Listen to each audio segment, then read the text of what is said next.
Bonjour à tous, cette vidéo a pour but de vous montrer le fonctionnement de la Labbox avec le module pour film 120.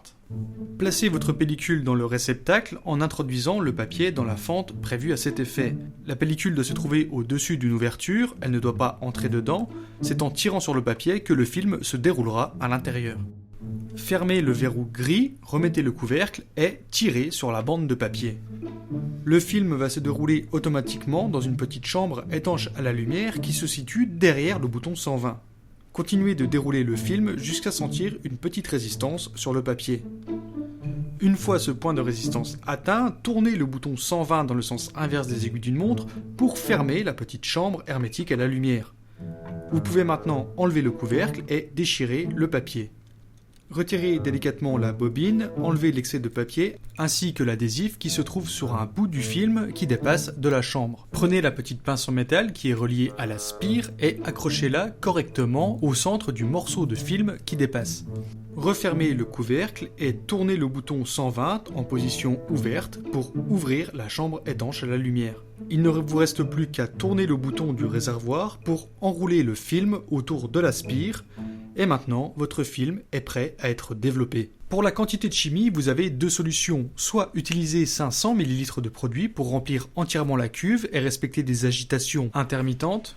Ou alors, vous pouvez utiliser 270 ml de produit pour faire des économies, mais dans ce cas, vous devrez faire une agitation dite continue. Sur la Labbox, ça se traduit par tourner sans arrêt la manivelle. Le procédé de développement est simple et à la fois classique. Il suffit de verser vos solutions directement sur le couvercle et elles s'écouleront à l'intérieur de la cuve. Durant ce développement, j'ai utilisé la méthode de la cuve pleine, c'est-à-dire remplie avec 500 ml de solution, ce qui permet de faire des agitations intermittentes. Pour la chimie, vous pouvez suivre le manuel et acheter les produits ARS Imajo. Pour ma part, j'ai utilisé du Ilford en respectant les dosages et les temps habituels et ça ne pose aucun problème. Le reste du développement est classique, il y a juste le rinçage, vous pouvez le faire soit dans la cuve sans sortir le film, pour ma part c'est la méthode que j'utilise, ou alors sortir le film et le faire dans une cuve séparée pour éliminer au maximum les impuretés.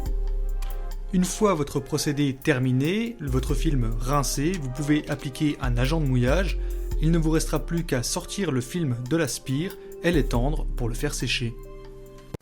Voilà pour ce petit tutoriel accéléré sur la Labbox avec le module 120. Sachez qu'avec la Labbox, il y a un manuel d'utilisation qui est très bien expliqué et qui regroupe toutes ces étapes. Mon avis personnel sur ce produit, je suis très satisfait de la Labbox et je l'utilise à chaque fois que j'ai un film à développer. En tout cas, merci à vous d'avoir suivi cette vidéo, j'espère qu'elle vous a été utile et je vous dis à très bientôt.